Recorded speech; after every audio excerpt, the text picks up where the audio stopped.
Royal Caribbean brought back double points, and if you're like me, you're as surprised as I was. I mean, when I read about that, I couldn't believe it, quite frankly, because if you had asked me the day before, will Royal Caribbean ever bring back double points, I would have sat here and told you there is no way they'll ever do it. In fact, I would have bet you money that Royal Caribbean would never bring back double points, short of like some catastrophe in the industry that tanks demand in the same way that COVID did, because that's why Royal Caribbean brought it in the first place. During 2020 and 2021, double points was offered as a way to just spur bookings. Royal Caribbean ships had stopped sailing and they had no revenue coming in. I mean, who the heck was booking a cruise in while COVID was just starting and there was so much uncertainty? So anyway, and people were canceling cruises, right? Not only was Royal Caribbean canceling reservations, but like even going beyond that. So Royal Caribbean thought, all right, how can we get people to keep their reservations on the books?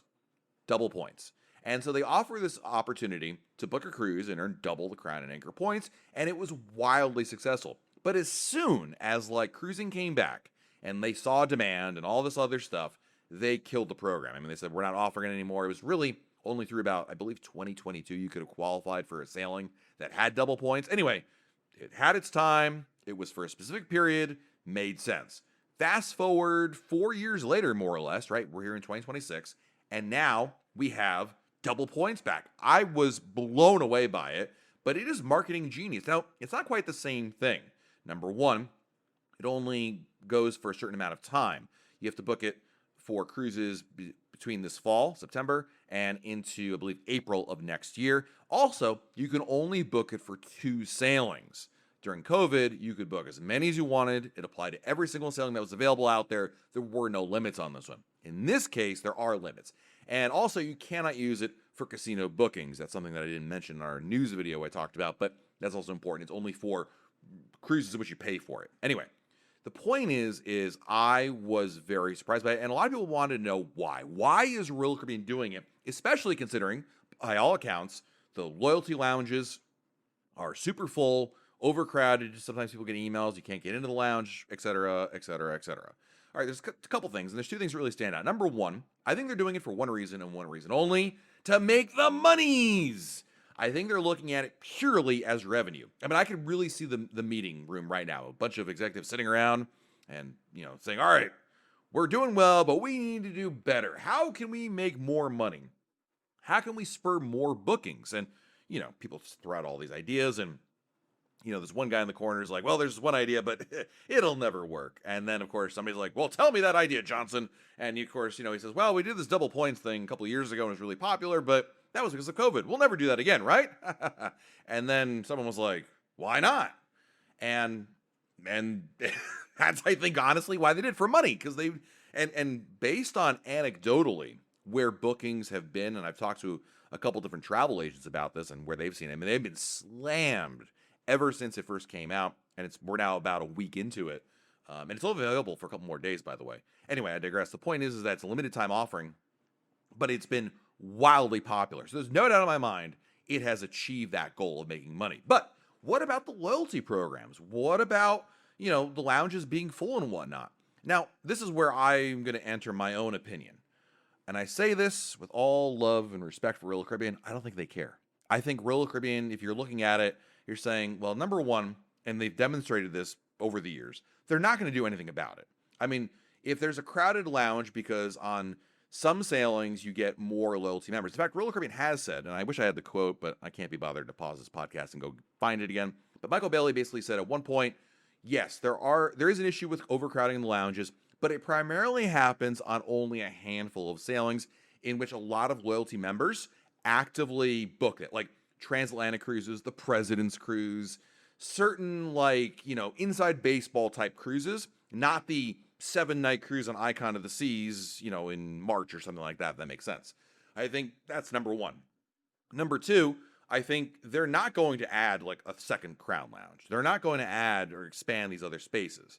And they're also not going to mess with the system too much. Like the system they have in place, it's not perfect. Where they say, oh, there's too many Diamond members on board. All right, well, you all can't go in here in the evening. That's it. It works. I mean, it just, people don't love it necessarily, but I mean, it works in the sense that it's the path of least resistance. And at the end of the day, I don't know that they necessarily care about the lounge access or the lounges being crowded, so to speak, because of course you get more diamond members. That's the perception, is that, oh, with double points you're able to move up the tiers faster. So that means more diamond members, more diamond plus members, more Pinnacle Club members. And by the way, there's absolute truth to that. I mean, I'm a Pinnacle Club member. I can guarantee you that I don't know if I would have made Pinnacle as early as I know I wouldn't have made Pinnacle as early as I did without double points. In fact, I'm wondering, if you had gotten rid of double points, would I be Pinnacle even today? I mean, it catapulted me very quickly, especially when you're booking suites or doing 7-night sailings. I mean, it's crazy how many points you can earn when you're earning, 21 points on a cruise or 42 points. That's happened before. You stay solo in a suite. That's a lot of points to earn, and that will get people moved up faster. There's no doubt about it. Now, Royal, you could say, listen, they put some restrictions on it. They're not doing a free for all with double points again like they did last time. In this situation, you have double points being offered. First of all, you have to book it within a very short amount of time. We're talking about less than about 2 weeks, and then it only applies for certain sailings. And on top of all that, it's only 2 sailings you can apply it to that you can book with it. So far from a carbon copy of what we saw in 2021 and 2020 and all that. I think part of it is also a bit of a test. And I say this because Royal Caribbean brought it back, I believe they'll bring it back again now. The horse is out of the barn, because now we've seen it. And based on the results, or at least I believe the results of it, I really truly believe that they're going to want to bring this back again because of how well it performed, I'm assuming. And I really have no doubt in my mind that it has. We had Royal Caribbean's earnings call this week. They didn't talk about that because, of course, the earnings calls for the previous quarter. And this particular change, this addition, promotion of double points occurred in July, which is in Q3, not Q2. So that's why they didn't talk about it. They don't talk about the current quarter. I mean, sometimes they do talk about it, just like kind of like, general things about, in the very short term, just to help pad their numbers and make themselves look good. But they didn't mention it specifically. And who knows if they will or will not in the next earnings call. But anyway, we didn't get any specific, background or color on the double points promotion, how it's done or whatnot. But I really believe it'll be back again. And it kind of is one of those situations, and if you're like, and I ran into this myself, is like, well, now how do you approach that? Because I booked a cruise 3 days before, 2 or 3 days before double points got announced. And I wasn't upset. Was I frustrated or a little bummed out that I missed out on double points? Heck yeah, it was. I mean, it was free points I could have gotten on a cruise I was going to take anyway, and I missed it by like literally 48 hours. I mean, it was that close to it. So, clearly it was very, very, so close yet so far, right? And other people ran into this particular issue as well. And more people got more upset than I did. And I talked about this. My response to that is, when I booked my cruise, did I think I was getting a good deal, or was I comfortable with the deal and all that other stuff? Absolutely. When I booked that cruise, when I hit that book now button, I was happy and content with my decision. Now later on, yeah, sure, I wasn't, but you can make the counter argument.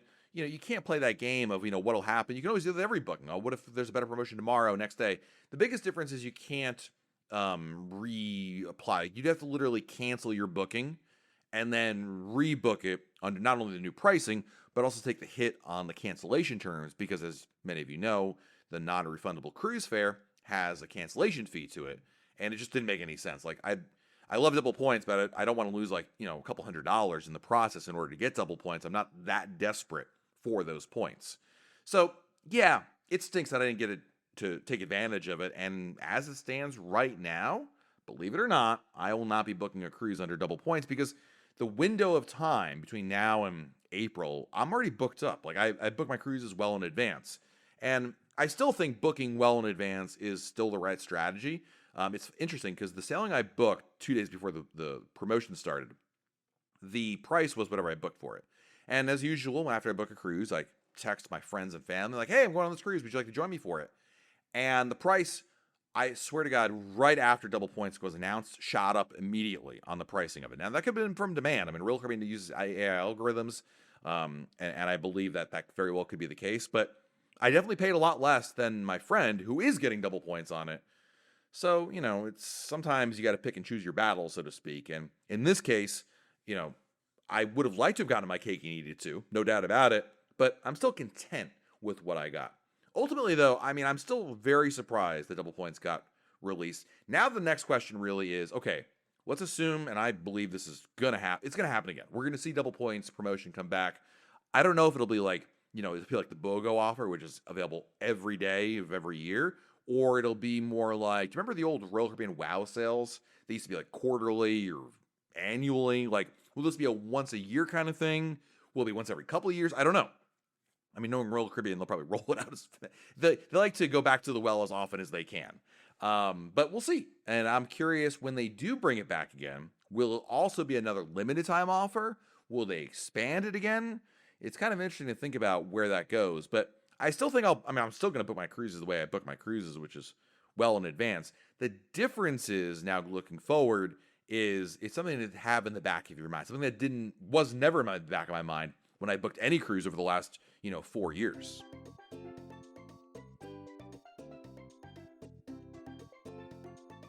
All right, friends, time to answer listener emails. First email today is from somebody who put their name in here. Hey, Matt, love the channel. By the way, super helpful.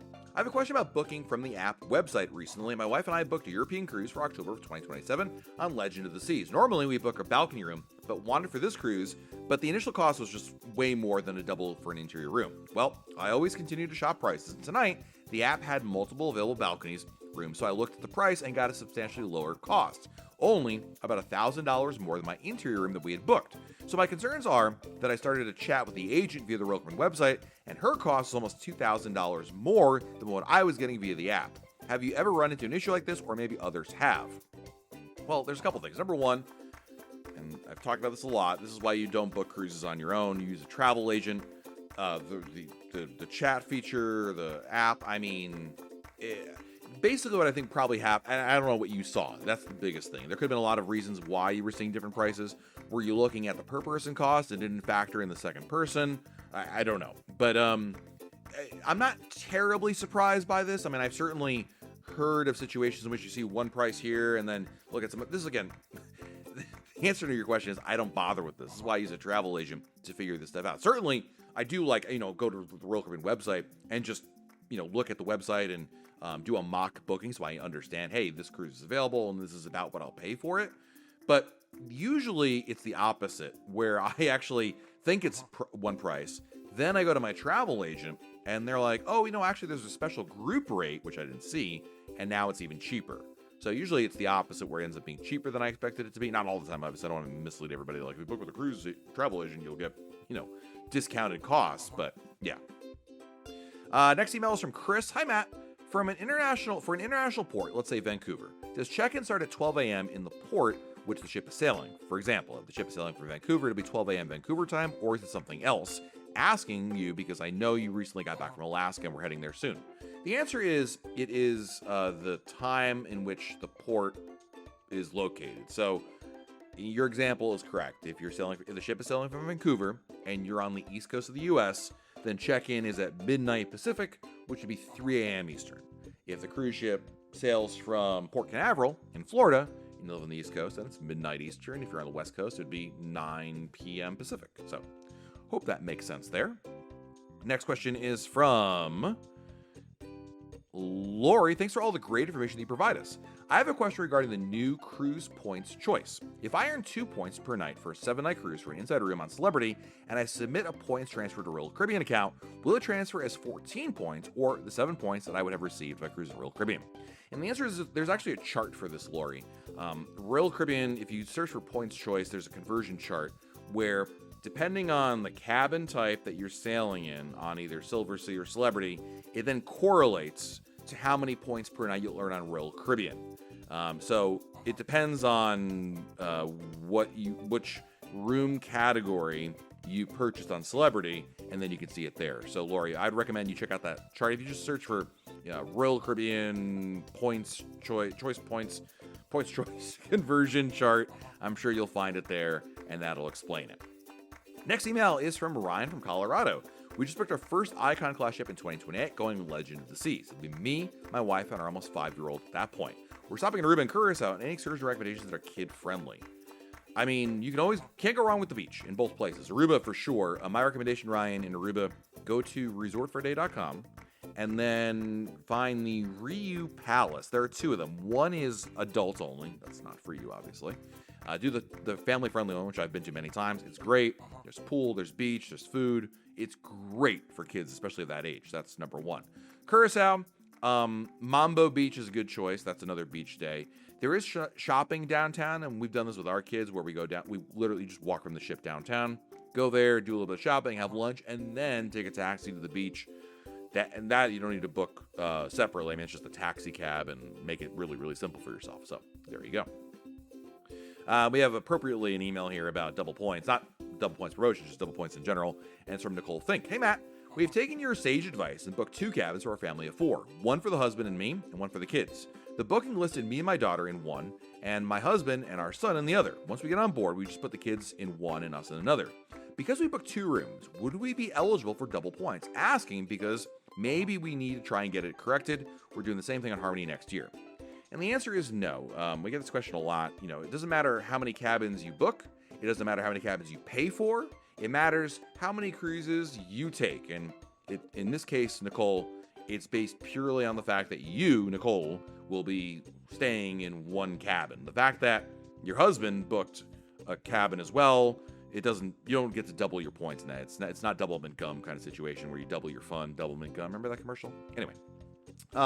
No, it's you'll just get single points for that one. The only way you could have gotten double points outside of the double points promotion we talked about earlier in this episode is if you had booked yourself in a cabin by yourself on paper, and then your husband and the 2 kids were booked in another room by themselves.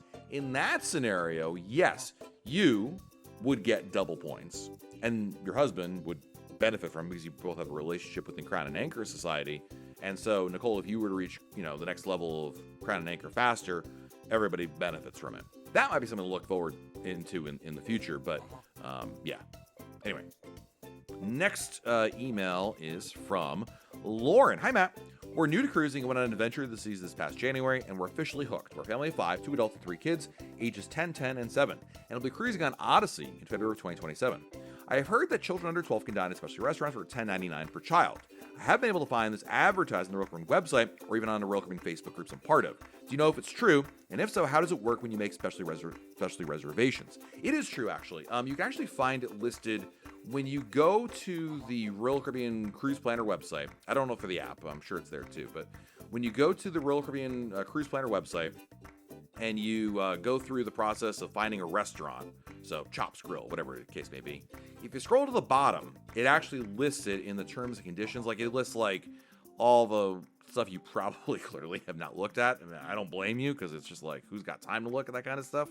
But when you go all the way in there and you read through it, it actually lists the fact that kids can do this. Now, the way it works, though, is you can't book it. Actually, I take that back. I think this is true, where I was going to say you can't book that special rate, but when you go to a restaurant and you select the child who's of the age, the cruise planner should select the child price, which would apply in this case. But let's assume it doesn't, or whatever. And this is also true, by the way, if you have really young kids, like less than 3 years old, they eat for free. But when you do this, you can actually, if it doesn't qualify for it, doesn't show up correctly, not a big deal. When you get to the restaurant, you can actually go in and have it, tell the staff. I mean, these things aren't written in stone, as an example. They're really an option for you that are, they can manipulate things. I'm looking at the details. I was trying to vamp here at the same time as I'm talking. But as an example, for Giovanni's Italian Kitchen, child pricing applies to children between the ages 6 and 12. Children ages 0 to 5 are complimentary. Oh, I thought it was 0 to 3, so shows what I know. But yeah, if they're 5 or under, they pay nothing. And what you would do is you would book the reservation for just you, the adults, and then show up with the kid. But I've actually had pretty good, like, I'm looking at Giovanni's, and I can see here the child price is listed at $12.08. And I'm not sure if it's the $10.99 rate may have changed a little bit. I'm not sure about that. But anyway, it absolutely still applies there. So worst case scenario, when you get to the restaurant, just tell them, hey, I've got this kids. They're under 12, and I believe it's supposed to be $10.99 or whatever. And they can, if there is a difference, they'll refund it to your onboard account. And our last question today is from our user Bob Noxious, love the name. I just saw on one of the Facebook forums, somebody posted the price of their drink package on their sailing. It was super low, like $40.99 per day, per person. Then I saw the fine print. It was their discounted price for being Diamond members. Do the higher levels, like Diamond and above, always get these kind of discounts, or is it something new? I'm only Emerald, so this offer does not show for me. And the answer is yes to some extent, Bob. It's a bit... Royal Caribbean's pricing is, as I mentioned, it's algorithm-based, AI-based, but it's also, more recently, they started targeting specific levels, loyalty members, including casino members. I have seen one of our good friends here on the podcast, Craig Hart. He is a master's level in the casino. I'm only Prime, so he's 2 levels ahead of me in Prime, and of course I'm Pinnacle. Within Crown and Anchor Society, and he's not. Anyway, the point is that I have been on cruises, we've been on the same cruise, and his price for a drink package is cheaper than mine because he is Masters, and it'll actually say Masters only. And then it'll say, Pinnacle or Diamond and above. I've even seen senior discount, where if you're a senior citizen, or a balcony and above discount, like for the type of cabin you book. I think it is, the answer to your question is yes. It's somewhat new. I think it's been around for at least a couple of years now, but it is a thing. Now, it's not to say, Bob, though, that, when you become Diamond, all your drink packages will drop in price X amount of dollars or X percent. It's not quite that straightforward. Instead, it's more like you're more likely to see a better discount than somebody else. But this is why drink pack, number one, you always want to pre-book your drink package because it will be cheaper than on board the ship. But also, the drink package prices vary from ship to ship, sailing to sailing, and now really almost person to person, depending on what cabin you have, loyalty program, etc., etc. They look for any excuse, and part of it, they're targeted. Royal Caribbean has talked about the fact that their pricing is personalized. What they're looking to do, and not only is just get, a lot of people to book their stuff, but they look at it as, okay, let's try to, boost our sales, and we'll target these type of people who maybe are more likely to book it. For however they determine that.